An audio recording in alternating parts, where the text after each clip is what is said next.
एक बार फिर से स्वागत है आप सभी बैंकिंग एस्पिरेंट्स का जो आरबीआई सर्कुलर के एमसीक्यूज़ पढ़ना चाहते हैं।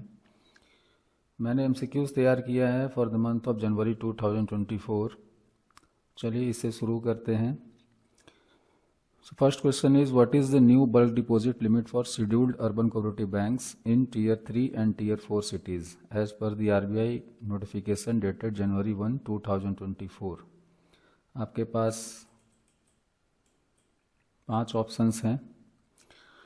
क्वेश्चंस है शेड्यूल्ड अर्बन कोऑपरेटिव बैंक्स में जो टीयर 3 एंड टीयर 4 सिटीज़ में जिनका क्लासिफिकेशंस हुआ है उनका bulk deposit limit, revised bulk deposit limit कितना है? 15 lakhs and above, 50 lakhs and above, 1 crore and above, 2 crore and above, none of these. So correct answer is C, that is 1 crore and above. 1 crore या उससे ऊपर bulk deposit किया जाता है urban cooperative banks tier 3 and 4 cities वाले में, उसे bulk deposit limit कहते हैं।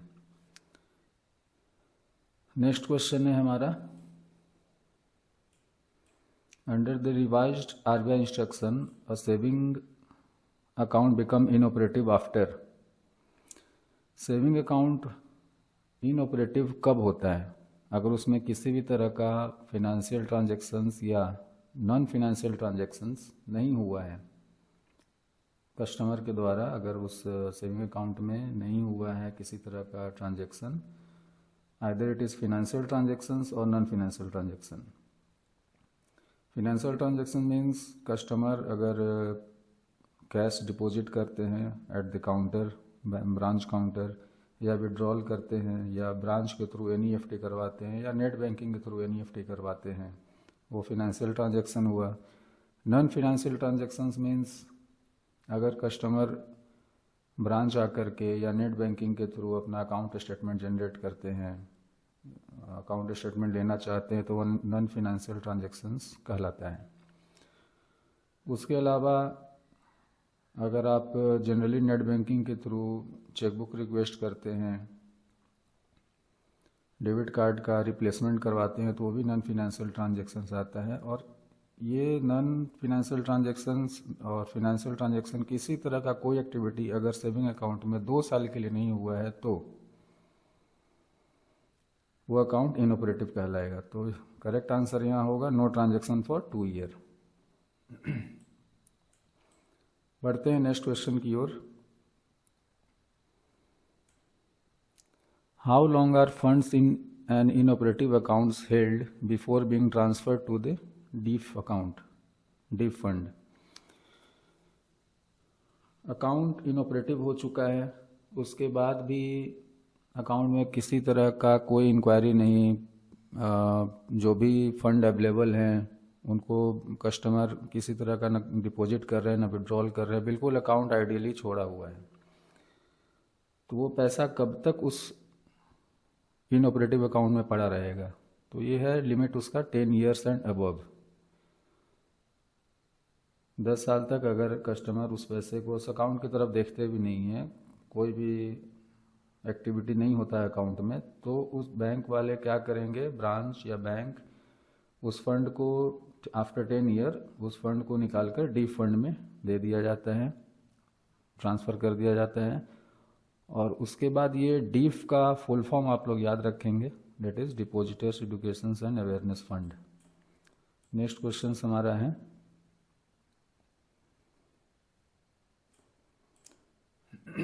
what is the type of transaction that is considered for the classification of an account as an inoperative?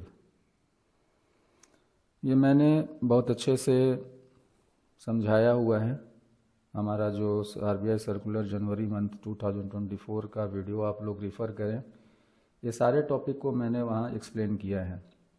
और इस वीडियो में मैंने उसी मंथ का एमसीक्यूज़ यहाँ निकाल कर रखा हुआ है, और मैं चाहता हूँ कितने कम समय में आपको कितना ज़्यादा इफ़ेक्टिव हो।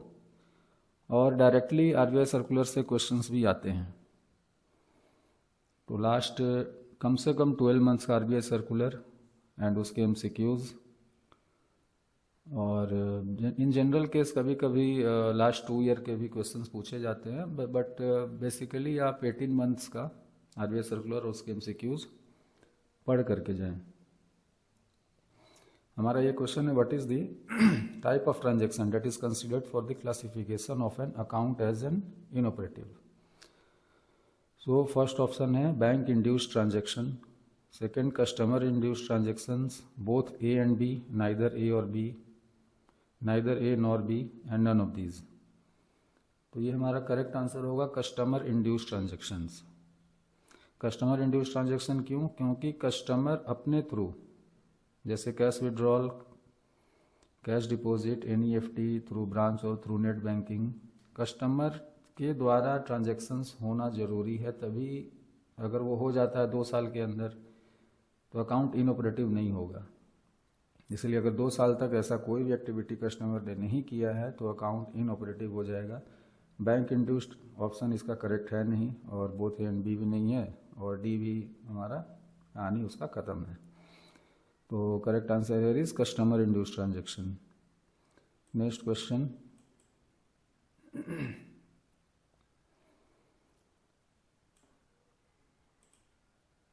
what is the name of fund maintained by the RBI where unclaimed deposits are transferred after 10 year of inactivity? तो इसका आंसर मैंने पिछले ही एमसीक्यू में दे चुका है, और इसका करेक्ट आंसर है B, depositor education and awareness fund, that is DEA fund. Full form आप लोग इसका ज़रूर याद रखेंगे। Next question,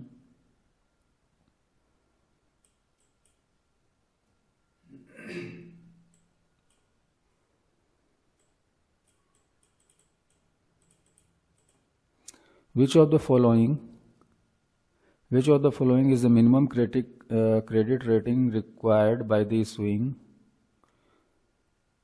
commercial papers and non-convertible debentures? Commercial papers और नॉन कन्वर्टेबल डिबेंचर को इशू जो करते हैं उनका मिनिमम क्रेडिट रेटिंग कितना होना चाहिए? इसका आंसर भी आपके सामने राइट हैंड साइड में दिख रहा होगा, और ये है हमारा A3। So A3 is the minimum credit rating which must be gained by the issuer for issuing what? That is commercial paper and non-convertible debenture.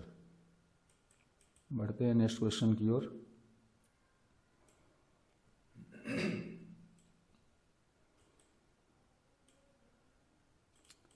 What is the minimum tenure for commercial papers and what is the minimum tenure for commercial paper? Commercial paper का minimum tenure कितना होता है?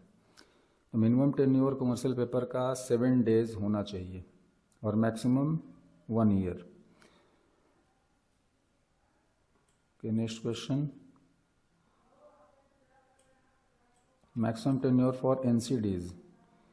तो commercial paper का maximum tenure और NCDs का maximum tenure दोनों का आंसर सेम है, आप लोग देख सकते हैं। कॉमर्शियल पेपर एंड एनसीडीज का maximum tenure, that is maturity और we considered validity, that is 1 year, but minimum tenure of commercial paper is 7 days और एनसीडीज का मिनिमम टेन्योर है 14 डेज। आप लोग इस वैलिडिटी डेट को आप लोग याद रखेंगे, it might be asked in exam. Next question, is it allowed to issue commercial paper और एनसीडी विथ ऑप्शन? गेस कीजिए आंसर। क्या कमर्शियल पेपर या एनसीडीज ऑप्शन के साथ इशू करना अलाउड है? आंसर इज नो, अलाउड नहीं है। How long must commercial paper और NCD be settled after the deal date? T+1 working days, T+2 working days, T+3 working days, T+4 working days, and fifth option is none of these.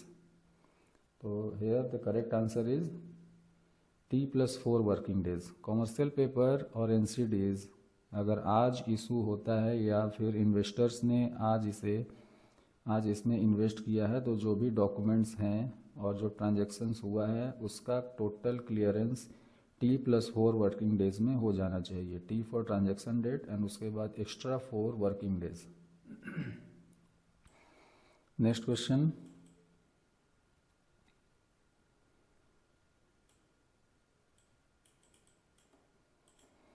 What is the minimum denomination in which commercial papers and NCDs can be issued? तो इसका correct answer है 5 lakhs. Minimum denomination जो amount चाहिए जिससे कम में commercial paper and NCDs issue नहीं हो सकते हैं वो है ₹5 lakhs and in multiple of 5 lakhs. Suppose that someone has invested with ₹5 lakhs and he want to invest more, then he can invest 10 lakhs, 15 lakhs, 20 lakhs, 25 lakhs likewise. तो minimum amount है 5 लाख या फिर मल्टीपल ऑफ 5 lakhs. अगर कोई ज़्यादा invest करना चाहता है तो 5 lakhs and in multiple of 5 lakhs. Next question. What is the increment at which commercial paper and NCDs can be issued after minimum denomination? So first option, at any value above ₹5 lakhs, in multiple of 1 lakhs, in multiple of 5 lakhs, there is no fixed increment. अगर कोई investor 5 lakh से ज़्यादा invest करना चाहता है तो उसका correct answer just अभी मैंने आपको बता दिया, इन multiple of 5 lakhs. Next question.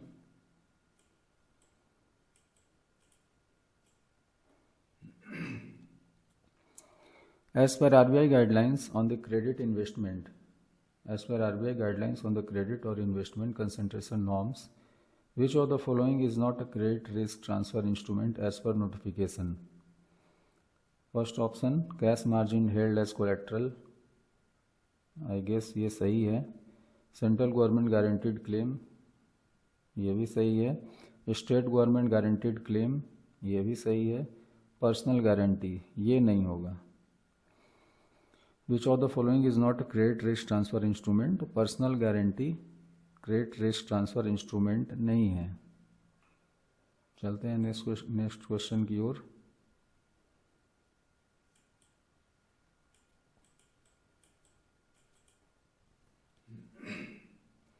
What is the minimum tenure for which an audit firm can be appointed as statutory auditor for a state cooperative banks and central cooperative banks? 1 year, 3 year, 5 year, no limit, none of these. Maximum tenure क्या है एक statutory auditors को किसी state cooperative banks या central cooperative banks में appoint करने के लिए? I think correct answer is 3 years. Let's see the answer. Yes, it is 3 years.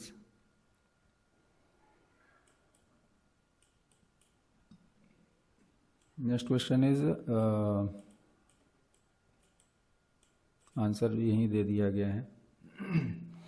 As पर RBI guidelines on appointment, reappointment of statutory auditors of state cooperative banks and central cooperative banks, how long is an statutory auditors और an audit firm inalienable for reappointment in the same bank after completing a full or part tenure? ये question कहना चाह रहा है कि किसी state cooperative banks में और सेंट्रल कोऑपरेटिव बैंक्स में स्टैट्यूटरी ऑडिटर जो हैं, ऐसे जो हैं, वो इनमें अपॉइंट होता है तो सेकेंड टेन्योर के लिए अपॉइंट होंगे तो दोनों अपॉइंटमेंट के बीच का कितना टाइम होना चाहिए, टाइम पीरियड कितना होना चाहिए. सपोज डैट एक ऐसे अपॉइंट हुआ है, उन्होंने फुल टेन्योर कंप्लीट किया 3 years का.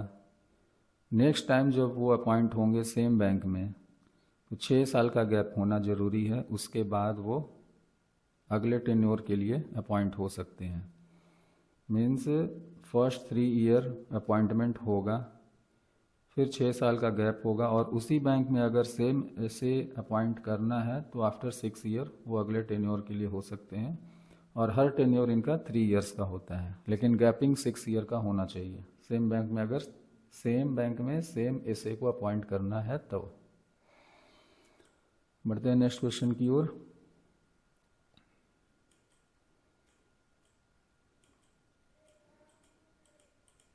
What is the maximum percentage of tier 1 capital, a UCB can lend to single borrower as per the master circular 5%, 10%, 15%, 20%.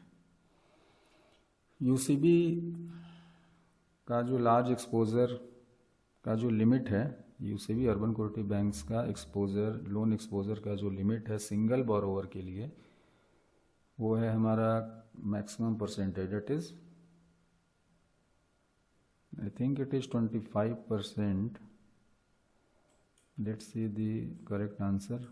It is C 15%. Let me see once again.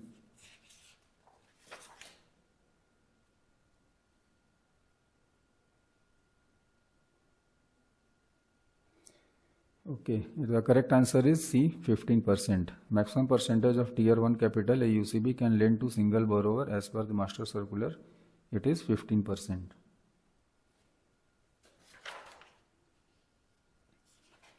Okay, let's move to next question.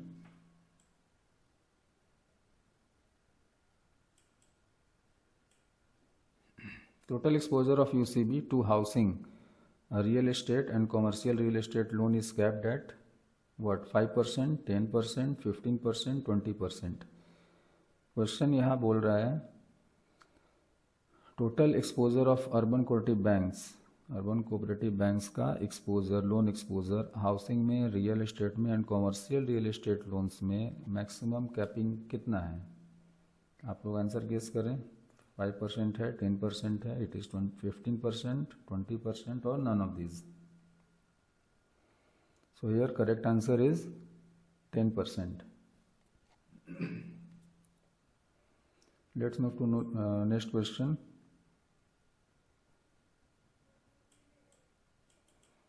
Aggregate ceiling for unsecured advances as a percentage of demand and time liabilities is.